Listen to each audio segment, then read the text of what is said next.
el único motivo para vivir. Eres tú, mi Señor, mi única verdad está en ti. Eres mi luz y mi salvación, mi único amor, eres tu Señor, y por siempre te alabaré. Tú eres todo poderoso, eres grande y majestuoso, eres fuerte, invencible, y no hay nadie como tú.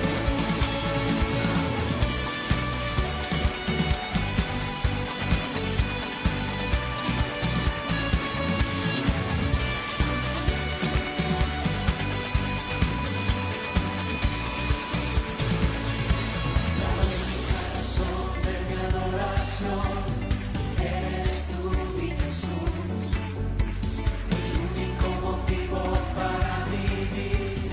Eres tú, mi Señor, mi única verdad está en ti. Eres mi luz y mi salvación, mi único amor, eres tu Señor, y por siempre te alabaré. Tú eres todo poderoso, eres grande y majestuoso, eres fuerte, invencible, y no hay nadie como tú. Eres todo poderoso, eres grande y majestuoso, eres fuerte, invencible, y no hay nadie como tú. ¿Dónde está ese grito de júbilo? Esas manos ahí arriba así.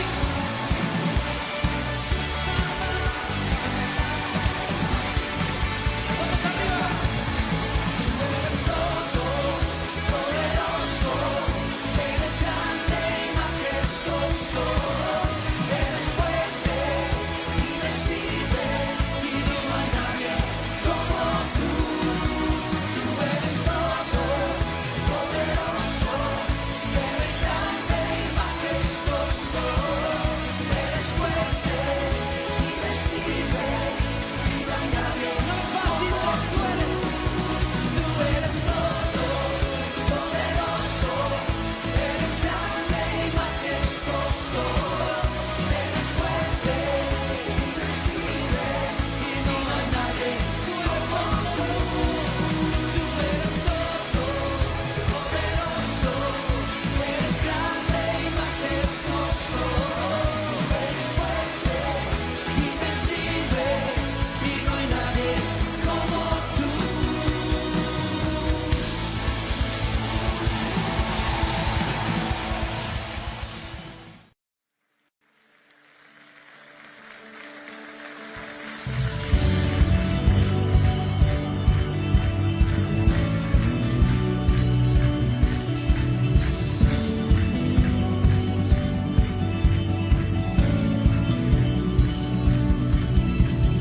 ¿Quién triunfó sobre la muerte?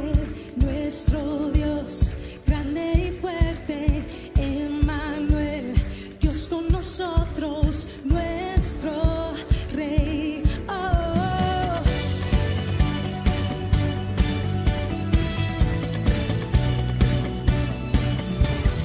¿quién creó todas las cosas? Perfección en todas sus obras. Solo Él es nuestra fuerza, nuestro Dios, único Dios, poderoso, eres Señor, no hay otro. Todo el honor entregamos al único Dios.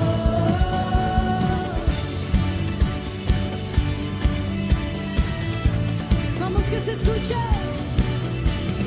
¿Quién creó todas las cosas? Perfección en todas sus obras. Solo Él es nuestra fuerza, nuestro Dios, único Dios, poderoso, el Señor, no hay otro. Todo el honor entregamos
lo que hiciste en mí.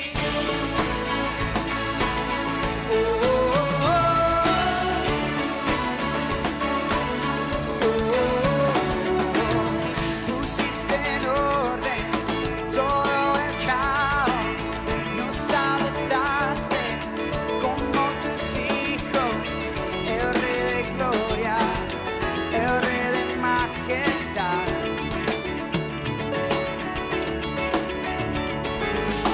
El que gobierna con su justicia y resplandece con su belleza, el Rey de gloria, el Rey de majestad. Oh, gracias sublime, perfecto es tu amor, son más de 1000 lugares,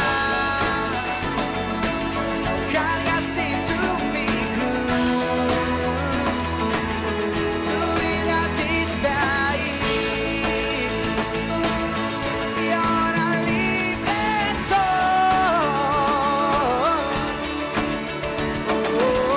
Jesús, te adoro por lo que hiciste en mí, por lo que hiciste en mí. Yes, oh, aleluya. Oh, soy tu hechura. Oh, Señor, me has hecho, eres digno. Digno es el Cordero de Dios. Digno es el Rey que la muerte venció. Digno es el Cordero de Dios. Digno es el Rey que la muerte venció. Digno es el Cordero de Dios. Él es digno. Digno es el Rey que la muerte él venció. Digno es el Cordero de Dios. Digno, digno. Gracias sublime. Perfecto es tu amor, son más de 1000 lugares, cargaste tú mi cruz, tu vida diste ahí, y ahora libre soy.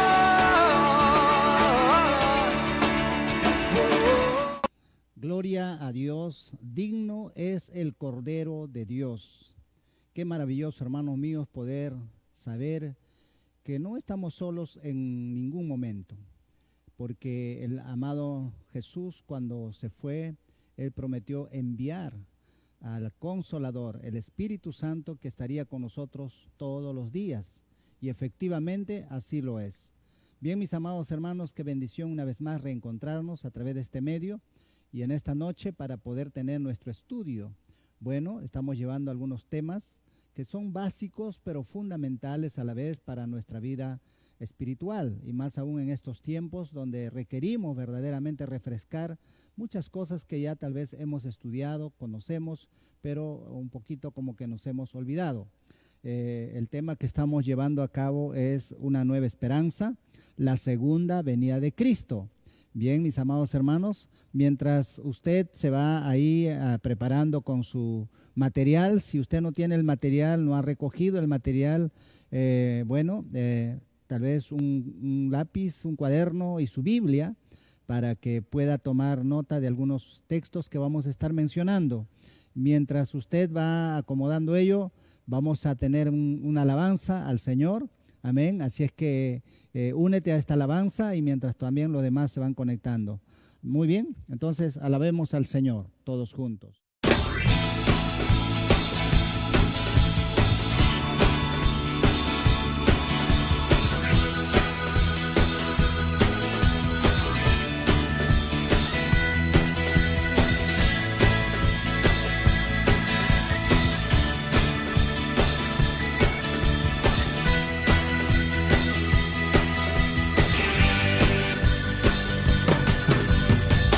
No hay nadie como tu Señor. No hay quien pueda hacer lo que haces tú. Jesucristo eterno Salvador, todopoderoso vencedor. Te coronamos, eres Señor Jesús, recibe adoración. Te celebramos, a la muerte tú venciste, vives, eterno Señor, eterno Señor.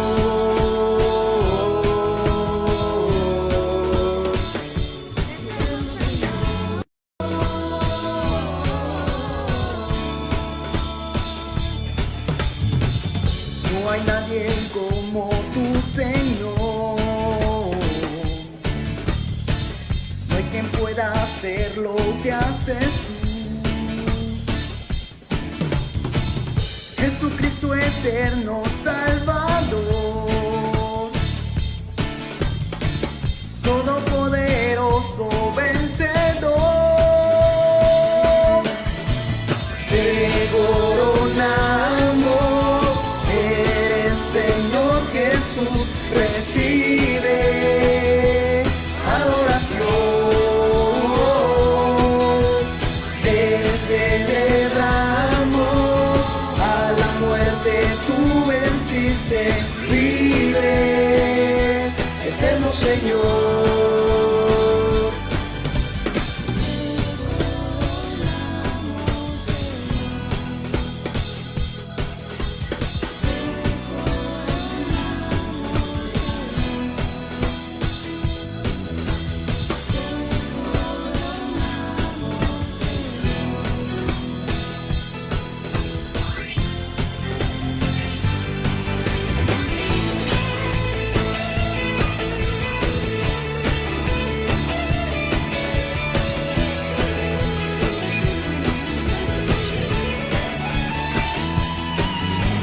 Te coronamos, eres Señor Jesús, recibe adoración. Te celebramos, a la muerte tú venciste, vives, eterno Señor. Te coronamos, eres Señor Jesús, recibe adoración. Te celebramos, a la muerte tú venciste, vives, eterno Señor, eterno Señor, eterno Señor, eterno Señor. Amén. Gloria al Señor. Nosotros coronamos al Señor con nuestras alabanzas, con nuestro agradecimiento. Sabemos, hermanos, que la alabanza tiene que ver con resaltar todo lo que Dios ha hecho y hace cada día. Amén. Todo lo que Él hace es bueno para cada uno de nosotros. ¿Cuántos dicen amén? Muy bien. Entonces vamos a retomar nuestros estudios, que cada miércoles lo estamos llevando. Tenemos nuestras separatas. Sabemos que por esta situación, pues lamentablemente no todos pueden contar con sus materiales, pero ahí los que tienen sus separatas en la página 74, ¿no? Estamos en la lección número 10, página 74. El tema es la segunda venida de Cristo.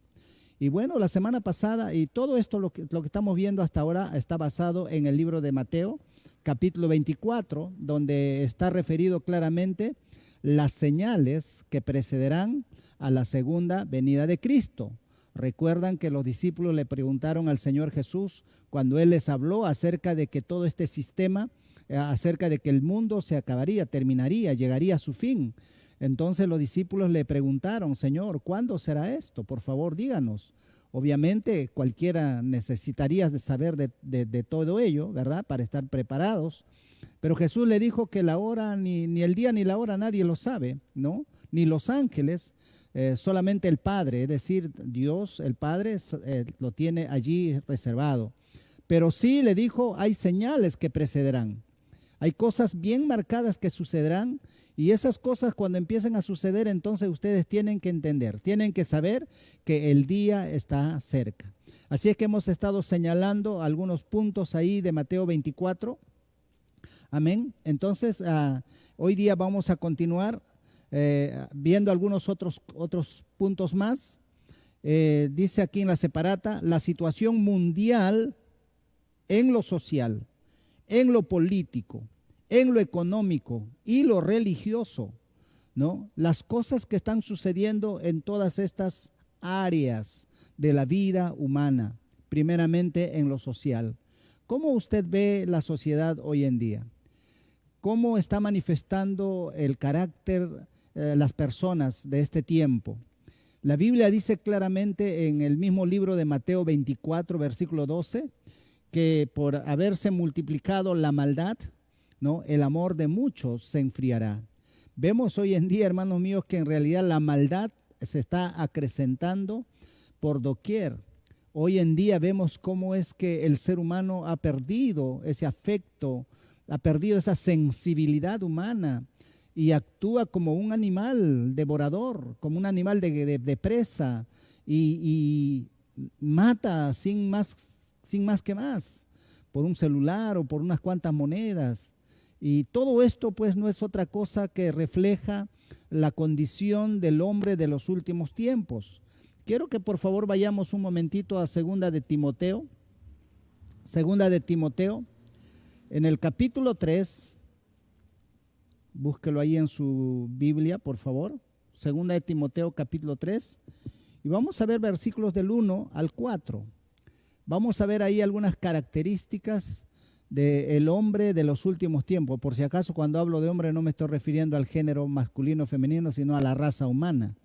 Dice así claramente el carácter de los hombres de los postreros días. Cuando habla de los postreros días se está refiriendo después de la primera venida de Cristo o en los últimos tiempos.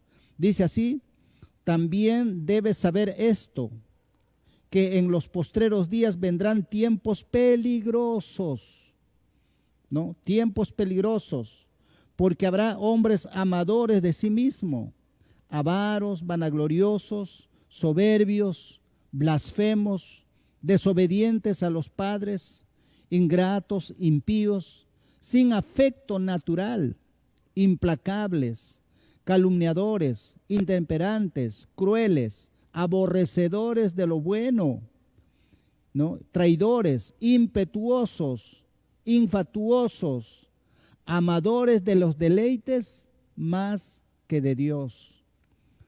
¿Cómo ves tú, hermano mío, que todo lo que acabamos de leer encaja perfectamente en el comportamiento del ser humano en estos tiempos? Vemos cómo es que dice, por ejemplo, una de las cosas que resalta aquí, dice sin afecto natural.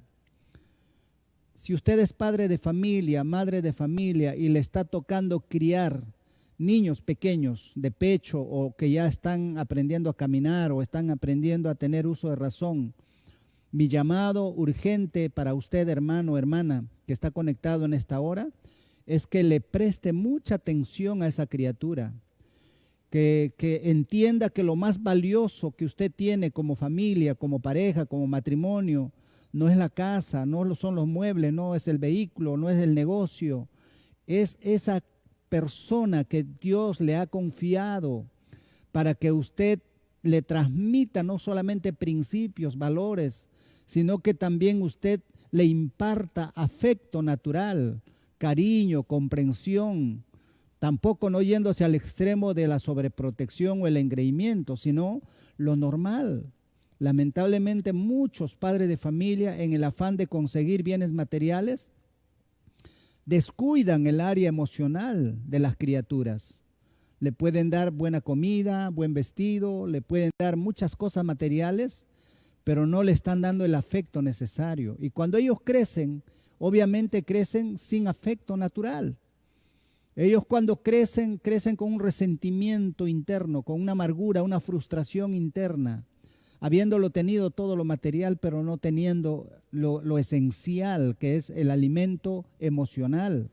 Recuerda, Dios ha puesto en nosotros las emociones para que esas emociones se alimenten amando y siendo amado. Pero el amor no solamente es decir te amo, hijito, o le dar un besito, un abracito, no, es demostrarle con hechos que verdaderamente usted lo ama, cuidándolo, protegiendo, tomando tiempo para recrearse con esa criatura. ¿Entiende, hermanos míos? Entonces, por eso es mi llamado muy, muy, muy fuerte a aquellos que recién están empezando a construir una familia y que Dios les ha bendecido con un niño.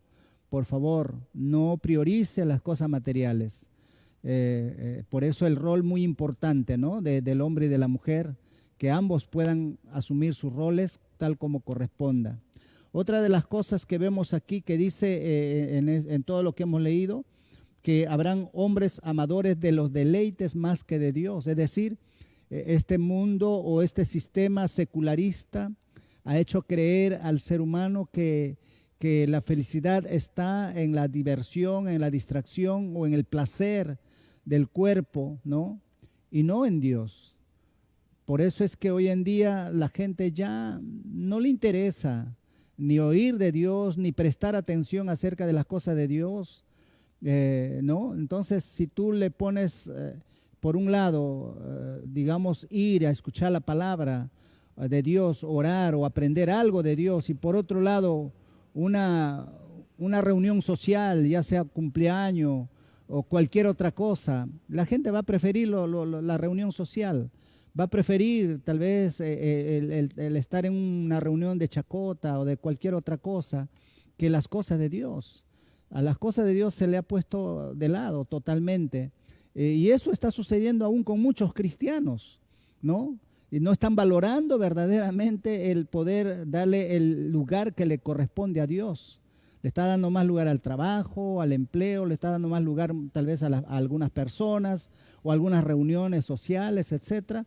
Entonces, todas esas cosas, hermanos míos, tenemos que sopesar cómo está en nuestras vidas, pero la gente que no sabe, no conoce de Dios, peor aún, pues, hermanos. Vemos, a pesar de la situación en la cual estamos pasando socialmente en cuanto a la salud, vemos cómo es que cientos y miles de personas, a veces comunidades enteras que prefieren exponerse, ¿no?, a este tipo de enfermedad, yendo a deleitarse pues en fiestas, etcétera, y olvidándose completamente de Dios. Entonces estamos en una sociedad de esta clase, ¿no?, donde la maldad cada día aumenta. ¿Qué hablar de lo que es en el área político? Mira, ahorita en el Perú justamente que estamos en la coyuntura, ¿no?, en la cual estamos pues para elegir el próximo quien gobernará o quien dirigirá los destinos de nuestra nación. Mira la incertidumbre que está provocando pues el tener en carrera estos dos candidatos. Y por un lado vemos pues un tremendo peligro de alguien, no voy a hablar nombres, no voy a hablar partidos porque no estoy aquí para hablar de esas cosas. Ya usted como creyente analizará y evaluará a la luz de la palabra qué modelo es lo más conveniente, pero solamente quiero quedarme, y mira, en todo lugar, ¿no?, donde en todas las naciones, los políticos cómo están, la corrupción cómo ha calado profundamente en el corazón de esos hombres y de esas personas que hacen tanto daño a naciones completas, países completos. Miren nomás a nuestros hermanos venezolanos cómo están verdaderamente pagando las consecuencias de una decisión equivocada que tomaron en algún momento, hace 20 años atrás, ¿no?, o 20 y tantos años atrás. Obviamente cuando uno hace algo, los efectos no se sienten al momento, sino pasa el tiempo y luego vemos las consecuencias. Entonces lo político está convulsionado en todo lugar, no solamente aquí en el Perú o Sudamérica, sino en todas partes del mundo, ¿no? Entonces los líderes políticos pues tienen toda una confusión en la mente. ¿Qué decir de lo económico? No solamente la pandemia ha traído una recesión económica, sino ya la corrupción misma está trayendo estas situaciones. En el Perú, gracias a Dios, no se ha sentido mucho, ¿no?, porque hubo pues una gran reserva dado al modelo económico en la cual se ha estado llevando los destinos del Perú. Pero de aquí a un tiempo eso se va a sentir. Por eso mi consejo para usted, hermana y hermano, sé muy cuidadoso con su finanza, con su economía, sé muy sabio. Primeramente, hónrale al Señor, como la palabra enseña, ¿no? Hónrale al Señor, haga sus ahorros, no esté gastando pues en cosas frívolas, vanas, ¿no? Entonces, sé muy cuidadoso porque no sabemos qué es lo que va a acontecer, ¿no? Entonces, pero vemos que la economía está completamente desbalanceada, ¿no es cierto? Otra de las cosas muy importantes también ver en el área religioso, ¿no? El mismo Señor Jesucristo habló acerca de que en los últimos tiempos aparecerán estos falsos profetas y que harán grandes señales y prodigios, de tal manera que engañarán a muchos, incluyendo a los escogidos, es decir, personas que ya conocen la palabra. Hoy en día yo como pastor muchas veces me encuentro con algunas personas que tiempos atrás, bueno, eran cristianos. Hoy en día, la verdad que cuando converso con ellos, sinceramente me sorprende de la forma como ellos se han desviado de una manera notoria de la doctrina del Señor, ¿no? Entonces, sinceramente, se dejan engañar. Por eso es muy importante que usted, hermano mío, tenga su Biblia y la lea, medite, pregunte, se prepare. ¿Por qué? Porque si usted no conoce las Escrituras, fácilmente va a ser engañado por las corrientes que están apareciendo en estos tiempos y será cada vez más notorio. Falsos maestros, falsos profetas, donde la gente más sigue a los líderes que a Dios, que a Cristo, ¿no? Entonces, hermanos, por favor, centrémonos como hijos del Señor, seamos cautos. Si Dios te sembró en una casa, pues forma parte de esa casa, forma parte de esa familia.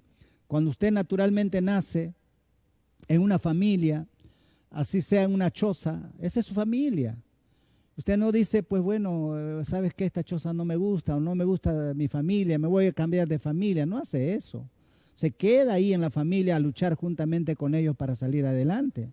De la misma manera tiene que ser en el área espiritual. Si Dios lo sembró en un lugar, si Dios lo puso en un lugar, Él conoce, porque la Biblia es clara cuando nos dice el apóstol Pablo que el Espíritu Santo nos toma del mundo donde estábamos y nos introduce en el cuerpo de Cristo donde Él quiere, no donde nosotros queremos. Él ya tiene un propósito para cada uno de nosotros, por eso usted tiene que permanecer, perseverar en el lugar donde el Espíritu Santo te ha puesto como miembro de esa iglesia local. Como hijo amado, sé obediente y no te rebeles pues al Espíritu Santo. Amén. Entonces, todas esas cosas que están pasando, dice aquí una pregunta, ¿te dice algo del cumplimiento de las señales que hemos estado viendo en Mateo 24? ¿No? Todas las cosas que están pasando, tanto en lo social, en lo político, en lo económico, en lo religioso y en muchas otras áreas, ¿no? Esas cosas nos revelan en qué momento estamos, en qué tiempo estamos, ¿no? Y también habla la Biblia acerca de terremotos. Justamente el día lunes aquí en el Perú hubo un remesón fuerte, ¿no? Pero en otras partes hay terremotos y por todo lado. Y también todas esas señales están comprendidos en Mateo 24. Léalo usted con paciencia en casa, todo el capítulo de Mateo 24 y se va a dar cuenta tantas cosas que enumera ahí el Señor Jesucristo y que todo eso hoy en día lo estamos viendo. Amén. Dice luego en los versículos del 32 al 36 hay otra señal muy importante. Vamos a ver entonces, ahí si usted tiene su Biblia, ábrala por favor en Mateo 24, del 32 al 36. Mateo 24. Vamos a volver a nuestro libro base para este tema. Mateo 24, versículos del 32 al 36. Gloria al Señor. Dice así la palabra del Señor, del 32 al 36 dice: de la higuera aprended la parábola cuando ya su rama está tierna y brota las hojas, sabéis que el verano está cerca. Así también vosotros, cuando veáis todas estas cosas, conoced que está cerca a la puerta. De cierto os digo, que no pasará esta generación hasta que todo esto acontezca. El cielo y la tierra pasarán, pero mis palabras no pasarán. Pero del día y la hora, ¿qué dice? Nadie sabe, ni aun los ángeles de los cielos, sino solo mi Padre. 37. Mas como en los días de Noé, así será la venida del Hijo del Hombre. Hasta el 36. Entonces, amados hermanos, aquí habla de la higuera. En la Biblia, la higuera es símbolo o representa a la nación de Israel. A la nación de Israel. Escuchen esto, ¿no? En estos versículos, ¿no es cierto? Estamos viendo que está hablando específicamente de la nación de Israel, ¿no?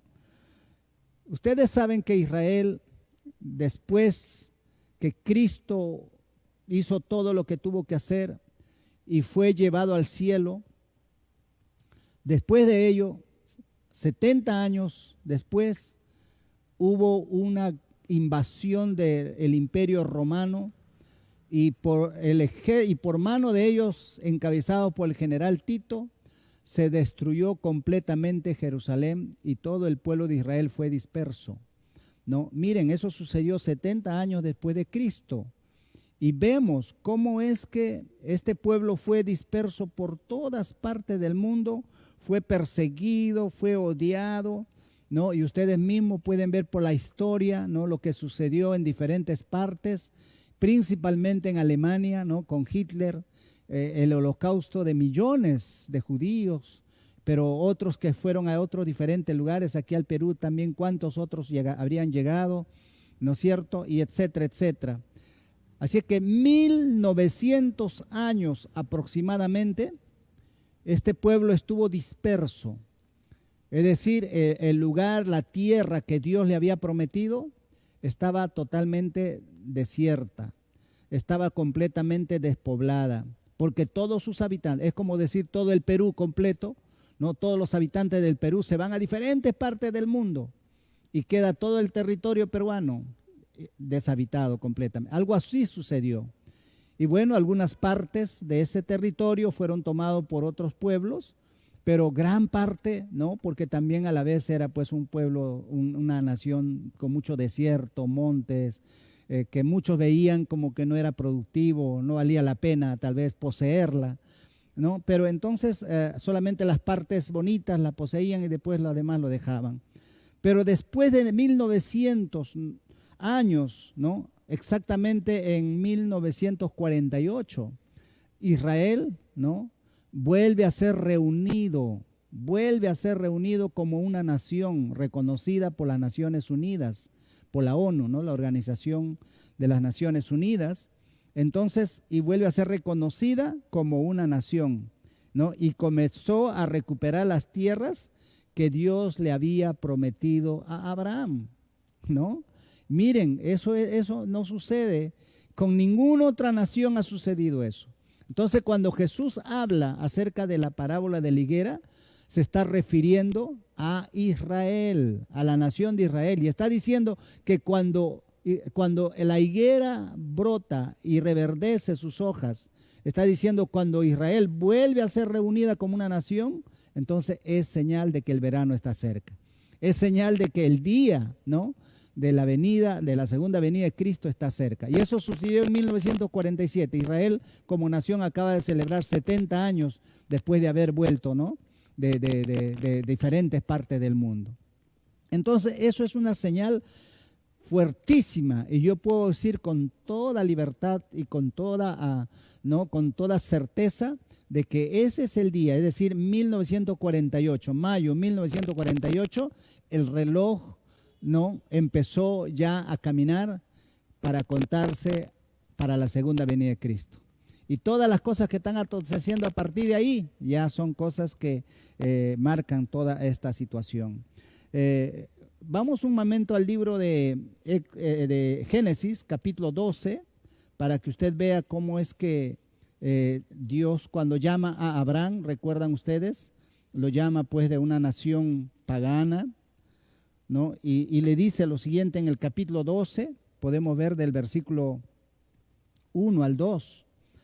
Pero Jehová había dicho a Abraham, ¿no? Vete de tu tierra y de tu parentela a la casa de la casa de tu padre, a la tierra que te mostraré. Y mira la promesa que le hace. Y haré de ti una nación grande, y te bendeciré y engrandeceré tu nombre, y serás bendición. Entonces vemos cómo es que Dios llama a un hombre llamado Abraham con el propósito de establecer y fundar una nación singular, única, que dependiera totalmente de Dios, que reconocieran al Dios creador del cielo y de la tierra como el único y verdadero Dios. Y de los lomos de Abraham, justamente, nació Israel. Ustedes saben, por eso se llama Dios de Abraham, de Isaac y de Jacob. Y ustedes saben, pues, cuando ¿no? Jacob, Jacob, que el nombre de Jacob se lo cambió por Israel, ¿no? Allá cuando peleó con el ángel, ¿no? ¿Entienden? Entonces, Israel significa el príncipe, ¿no? El príncipe de Jehová. Entonces, cuando ellos fueron a Egipto, donde José ya había ido a preparar el lugar, eran un grupo de 70 personas aproximadamente. Pero cuando salen después de 430 años de la esclavitud de Egipto, eran un promedio de 2 millones de habitantes. En la actualidad, Israel tiene un promedio de 6 millones a 7 millones de habitantes. Entonces, es una nación, ¿no? Es una nación grande, enorme, y una nación bendecida. ¿Por qué? Porque Dios le había prometido a Abraham hacer una nación de sus lomos, de él, una nación bendecida, una nación próspera. Israel hoy en día, no, a pesar de los 70 años recién que tiene de ser refundado, es una nación totalmente próspera, bendecida. Está contado entre las más poderosas del mundo, ¿no? En el área económica, política, en todas las áreas, de verdad.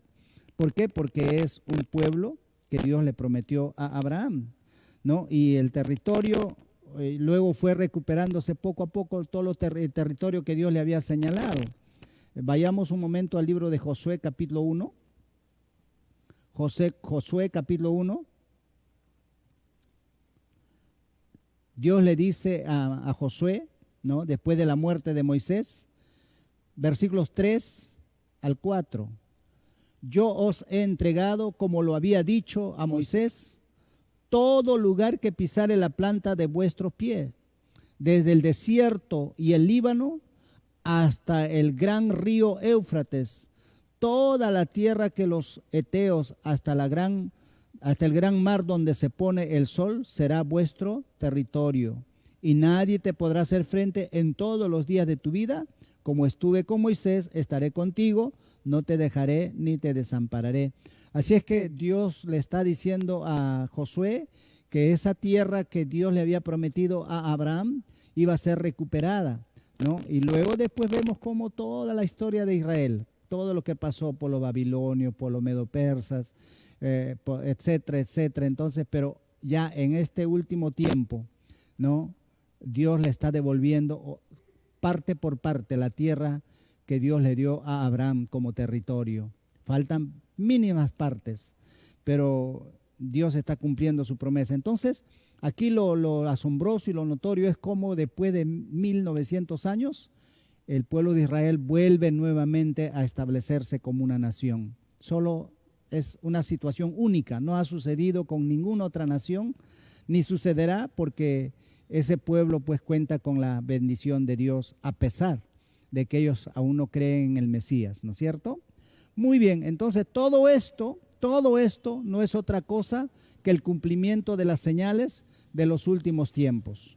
Muy bien, aquí tenemos una pregunta, dice aquí, ¿cuál es la exhortación basado en todo lo que hemos visto? ¿Cuál es la exhortación que encontramos en el versículo del 42 al 44? Es decir, de Mateo 24, vamos a ir a Mateo 24 del 42 al 44. ¿Ya? Vamos de nuevo a Mateo. Gloria a Jesús. Mateo capítulo 24, y vamos del 42 al 44. Basado en todo lo que hemos visto, que ya estamos viendo las señales del cumplimiento de esas señales que el Señor dijo, dice aquí, ¿qué debemos hacer? Dice ahí, velad. La palabra velad significa estar despiertos, atentos, conectados. Se está refiriendo en el área espiritual. No estemos relajados, descuidados. Ya todavía falta, ya no. Entonces, no, hermano. Hoy más que nunca usted como hijo de Dios, como hija de Dios, necesita sacudirse de ese letargo, de esa flojera espiritual, muy a pesar de que no se nos está permitiendo congregar presencialmente, pero tenemos este medio a través del cual usted está conectado en este momento ahí en su casa, es como si estuviera congregando. Por eso deje cualquier cosa de lado, ponga atención a lo que estamos haciendo. Es como si usted estuviera aquí físicamente, juntamente en este lugar. En espíritu estamos unidos. Entonces, hermano, velar significa eso. Ten tu devocional diario. Lee una porción de la palabra, ora. Dedica un tiempo para las cosas de Dios. No estés viviendo una vida pues totalmente descuidada, hermano, como si fueras un mundano más. ¿No? Guarda los valores y los principios que la palabra de Dios te enseña. ¿No? Ejerza tu responsabilidad, tu mayordomía. Todas esas cosas tienen que ver, ¿no?, con la palabra velad. Dice, velad, pues porque no sabéis a qué hora ha de venir vuestro Señor. Nadie sabe. Puede suceder ahora mismo, más tarde, mañana, en estos días, porque ya las señales están dadas, ¿no? Tal vez la última señal más, pero más fuerte, ya decir, lo último que necesita suceder es la reconstrucción del tercer templo de Jerusalén, ¿no? Así que cuando usted escuche que se está reconstruyendo el templo allá en Jerusalén, hermanos míos, ya el tiempo, ya es como decir, esto es el final, ya no falta más nada. Porque ahí en ese templo el anticristo se va a tener que sentar y la gente lo va a confundir con el Mesías, con el Cristo, y lo va a empezar a adorar ahí en ese lugar. Entonces todo se está perfilando para un solo gobierno mundial, pero también para una sola religión mundial. Entonces cuando usted escuche eso, la reconstrucción del templo, olvídese, ya no falta más nada. Entonces, por eso es que usted tiene que estar velando. Por eso la exhortación aquí es, velad pues, porque no sabéis a qué hora ha de venir vuestro Señor. Pero sabed esto, dice, que si el padre de familia supiese a qué hora el ladrón habría de venir, velaría y no dejaría minar su casa, es verdad. Ningún ladrón le dice a alguien, oye, esta noche voy a venir a robar tu casa. Si eso sabría la persona, entonces estaría ahí, no sé, con un palo, con perros, ¿no?, armado para poder defender sus posesiones, ¿no es cierto? Nadie. El ladrón actúa por sorpresa. Entonces el factor sorpresa para ellos es muy importante. Entonces, de la misma manera, dice, sucederá con la segunda venida de Cristo, ¿no? Será de esa manera. Y luego dice en el 44, por tanto, también vosotros estad preparados, porque el Hijo del Hombre vendrá a la hora que no pensáis. Así es que, hermano mío, la exhortación aquí entonces es, los que tienen su separata, que estemos atentos, despiertos, conectados espiritualmente, para que no se nos tome por sorpresa. ¿Me están entendiendo, amados hermanos? Así es que esto no es asunto ya de una leyenda, de un cuento. No. Esto es algo real, es algo para el cual se está preparando todo el mundo. Así es que, hermano precioso, es tiempo de despertar, es tiempo de sacudirse de toda flojera espiritual. Pasamos al número 3, el arrebatamiento de la iglesia. La Biblia habla de que la iglesia, es decir, hombres y mujeres de fe, que habiendo creído en el Señor Jesucristo, teniéndolo en su corazón, están manteniéndose activos, velando, orando, con su lámpara llena de aceite. Dice la Biblia que serán arrebatados, es decir, sustraídos de repente, ¡prum!, sin darse cuenta, desaparecerán. empezarán a desaparecer de esta tierra, en el lugar donde se encuentren, ya sea durmiendo, en el trabajo o en el campo, caminando, ¿no? Qué sé yo, haciendo su trabajo o en la universidad, de donde quiera que estén. Si están preparados, en ese momento desaparecerán, ¿no? La palabra arrebatar significa eso, es decir, ser jalados de una manera sorpresiva y con fuerza, ¿no? Dice aquí la Biblia nos muestra que habrá un acontecimiento glorioso antes que el Señor. Recuerden que en el arrebatamiento el Señor Jesús no llegará a pisar la tierra, solamente aparecerá en los cielos y de ahí enviará a sus ángeles para que de los 4 lugares de la tierra, de toda la tierra, recoja a sus escogidos y los lleve al encuentro con Jesús allá en las nubes. Es decir, el rapto será un acontecimiento previo a que Jesús regrese a la tierra. Sí, Él volverá a la tierra, pero antes de eso ocurrirá el rapto. Amén. Eso enseña la Biblia y lo vamos a ver ahora a la luz de la palabra del Señor. Por eso dice, antes que el Señor Jesucristo descienda literal y físicamente a la tierra, es lo que sucederá el arrebatamiento de la iglesia. Vamos a leer los siguientes textos. Vamos a Mateo 24, ¿no? Del 37 al 41. Mateo 24, del 37 al 41. Gloria al Señor. Del 37 al 41. Dice así: mas como en los días de Noé, así será la venida del Hijo del Hombre. Porque como en los días antes del diluvio, estaban comiendo y bebiendo, casándose y dándose en casamiento, hasta el día en que Noé entró en el arca. Y no entendieron hasta que vino el diluvio y se los llevó a todos. Así también será la venida del Hijo del Hombre. Entonces estarán 2 en el campo, es decir, trabajando en la chacra. El uno será tomado y el otro será dejado. 2 mujeres estarán moliendo en un molino. La una será tomada y la otra será dejada. Entonces, hermanos míos, eso va a suceder así. De pronto usted está trabajando, usted es un hijo de Dios, ¿no? Y usted está pero bien preparado espiritualmente. Y trabaja con personas que no conocen de Cristo o se han burlado de usted. Nunca han querido saber nada del Señor a pesar que usted lo ha predicado. Y de pronto usted desaparece. Y ellos quedarán, ¿y dónde? ¿Qué ha pasado? Y solamente la ropa de usted quedará ahí. ¿Por qué? Porque usted será tomado, ¿no? Hacia el cielo, hacia las nubes. Entonces, por eso dice, 2 estarán en el campo.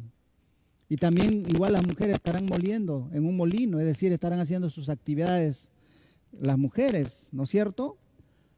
Eso es el arrebatamiento, ese es el rapto. Así sucederá como en los días de Noé. Ustedes saben que Dios a Noé le encomendó una misión de preparar un arca que le tomó 100 años. Y durante esos 100 años él predicaba, él hablaba, él le decía a la gente y la gente se burlaba de él. Y le decía, este está loco, ¿no? Debe ser que algo le ha pasado. ¿Y cuándo ha llovido anteriormente? ¿No? Como para que haya un diluvio. Pero Noé no hizo caso y continuó hasta que terminó, ¿no? Después de 100 años, Dios le dio la orden de entrar con su familia. Solo 8 se salvaron en esa arca. Solo 8. Noé y su familia, nadie más. Y los animales. Los animales fueron más sensibles que los propios hombres. Hoy en día también sucede así. La gente está distraída en tantas cosas, entretenida en tantas cosas como si eternamente se van a quedar en esta tierra. Y no tienen para nada cuidado de su vida espiritual o su relación o comunión con Dios. Y eso también va para muchos cristianos. Lamentablemente, hay muchos cristianos solo de nombre, como también lo menciona claramente en 2 de Timoteo 3:5, donde dice que muchos tendrán apariencia de piedad, pero con sus hechos, ¿no? Mostrarán lo contrario. Es decir, sí, hablarán a Dios, sí, Diosito, yo creo en Él, ¿no? Pero sus actitudes, sus hechos, su comportamiento será totalmente, ¿no?, distante a lo que ellos dicen con su boca. Entonces nuestros hechos hablan más que nuestros dichos, ¿no es cierto? Así es que, hermano mío, por favor, este es el momento, este es el tiempo de meditar, reflexionar cómo tú estás conduciendo tu vida espiritual, cómo estás llevando adelante, ¿no?, tu familia, etcétera. Entonces necesitamos enmendar muchas cosas. Necesitamos empezar a prepararnos para que estas cosas, como dice aquí, no nos tome por sorpresa. Entonces la pregunta es, ¿qué sucederá sorpresivamente con algunas personas? Ahí la respuesta es, serán arrebatados, ¿no es cierto? Serán llevados a las nubes para encontrarse con el Señor. Vamos a ir un momento para ir terminando en esta noche. Vamos a ir al libro de Primera de Corintios capítulo 15, que habla mucho acerca de la resurrección. 1 Corintios capítulo 15, y vamos a ir al versículo 51 al 54. 15 del 51 al 54. El apóstol Pablo habla a la iglesia de Corinto y le dice: he aquí os digo un misterio.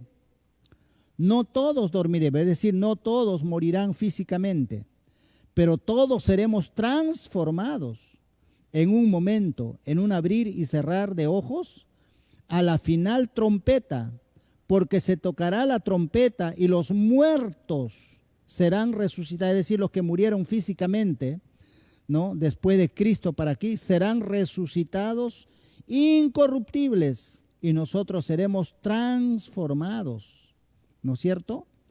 Porque es necesario que esto corrupto se vista de incorrupción y esto mortal se vista de inmortalidad.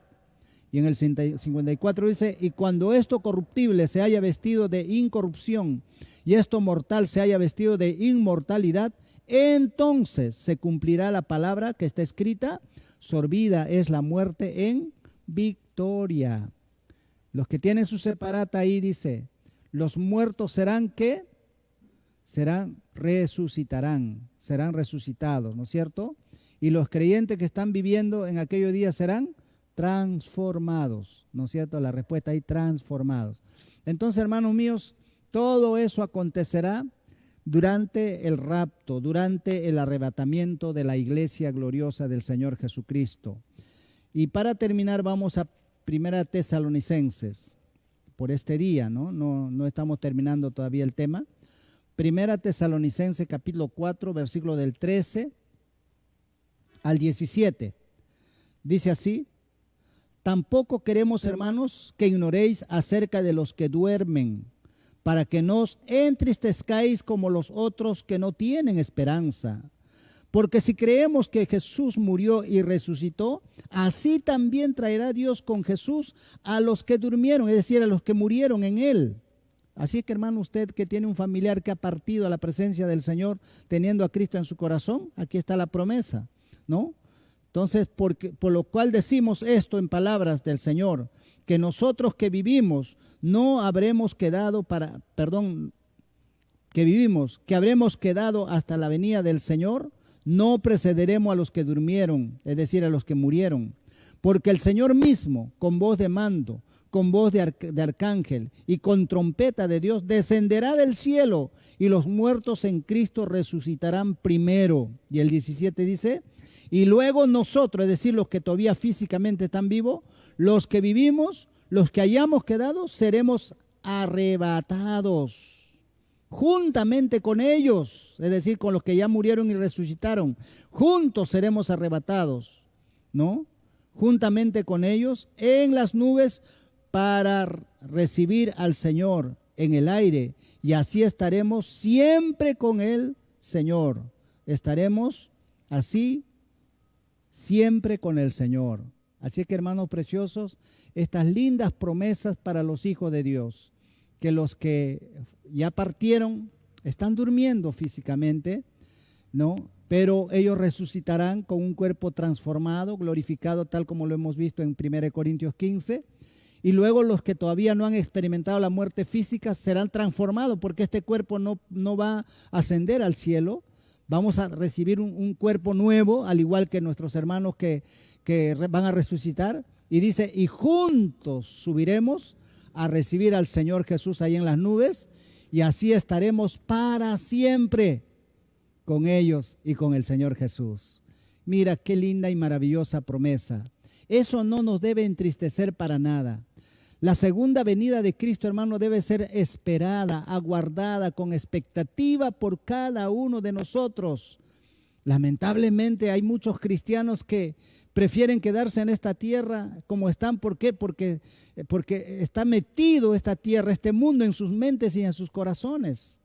En el nombre de Jesús, hermano mío, viva aquí en esta tierra pensando que en cualquier momento usted va a dejar todo ello. No empiece a ambicionar más allá de lo que el Señor le pueda dar. Amén. Y si el Señor le da, entonces pues comparta. El Señor le da, entonces, hermanos míos, imparte para las cosas del Señor, para la obra, para evangelizar. Invirtamos. Hay muchas cosas por hacer y alcanzar.